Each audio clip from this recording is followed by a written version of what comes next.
这是我们紫播了仅仅2个多月的真正意义上的紫播草莓品种。看看，它不光已经叶子长得这么大了，还有像这样玫瑰一样的花了。这边院子是老的飞羽农场，好久没有来过飞羽农场了。这是我们飞羽农场新起的大棚，前面这陈教练开了大门，来看一看我们飞羽农场这边新的育苗棚啊。看看我这1个月没怎么来的新的育苗大棚被他们整成什么样子。今天洛阳降温，淅淅沥沥的小雨。这是第1个棚，前面有第2个棚。这个里面已经用长条种植槽下上我们飞羽农场这边的种苗，白宝石、丽雪，这是他们上面搭的这个遮阳网。菠萝，这个是什么？小白、初恋、白蜜香、天仙醉、红玉。这管子还没拾回去啊！批评陈教练啊，还在乱七八糟的。这些种苗刚刚下地，他们已经开始有了走茎了。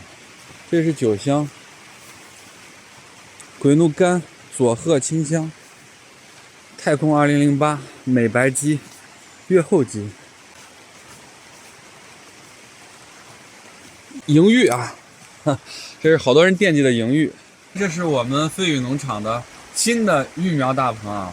虽然依旧有一点点简陋，可是比去年、前年我们的育苗的环境有一个比较大的提升。一个是有一个遮雨的，另外一个就是搭上了遮阳网，在极高温的夏天可以挡上面过来的强日照，这样的话对我们下面的育苗的基质槽有一定的保护，对我们的育出来的种苗会有一定的保护。这样的话，种苗的质量应该是比去年有一定的提升。不光我们现在有这样的大棚来育种苗的这样的环境，我给大家看看陈教练做的一个让3个大学生和一个老师傅都蒙圈的高级的施肥比例施肥器。好，来，这个让一般人来看都会比较蒙圈。就这一个简单的既比例施肥，还可以清水浇灌，还可以滴灌，还可以喷淋的这样一种浇灌滴灌系统，看分了多少路？7、8路，光阀门我们就装了1、20个。现在几乎没有人能看懂啊，这只要陈教练一个人玩啊。这个棚是育苗的，那我们换一个棚来给大家介绍介绍今年我们给大家推出来的一直常说的4季草莓。这个全部都是荷兰 ABZ 的品种，这个是罗兰，这个是加萨纳，也就是粉花的草莓。这个应该是托斯卡纳了吧？英舒啊，这是英舒。这是托斯卡纳，深玫红色的托斯卡纳。这就是夏日微风系列的玫红，这么小的植株，它竟然开花了。这个也快开花了，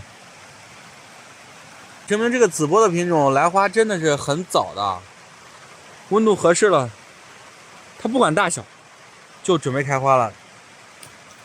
这个草莓其实离种子紫播到现在也就过了2个多月的时间。这是樱花，粉红色的重瓣草莓。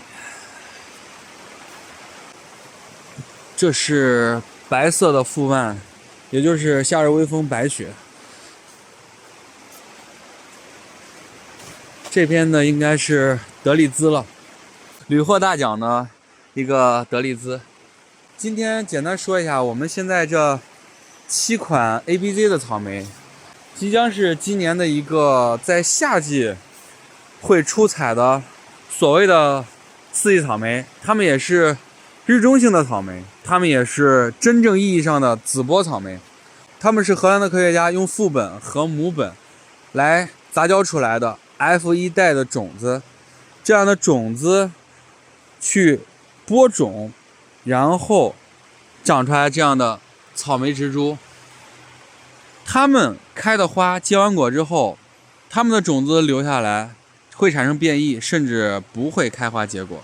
所以这些草莓的品种只能用杂交出来的种子来籽播，很少有走茎，会有比较多的侧芽。所以想大量种植这些品种的草莓，只能去种子公司或者是种苗公司来买它们的种子。那这些草莓它们的特点就是日蒸性草莓。所谓日蒸性草莓，就是不用看太多的温度和长日照、短日照的原因，就可以形成花芽分化。所以它们的开花结果的区间的温度是比较大的，比如说高于15度、低于35度这样的区间，它们都会连续的开花结果。特别是在夏季，其他的品种草莓基本上都在走茎或者是艰难度夏的时候，它们表现的会非常的好。在炎炎的夏日，不光会有大量的花，还在大多数地区都可以持续的有果。所以这些草莓在我们经过了籽播2个多月以后，长到了这么大，而且有些已经开始开花了。我们将持续跟大家一起来看看这些草莓后续的进展。我们将会在炎炎的夏日，在别人都在度夏的时候，给大家分享我们这些4季草莓它在夏天还能开花结果的状态。如果你喜欢草莓，如果喜欢种草莓，请关注跟草莓死磕到底的手艺人飞宇。今天的视频就到这里。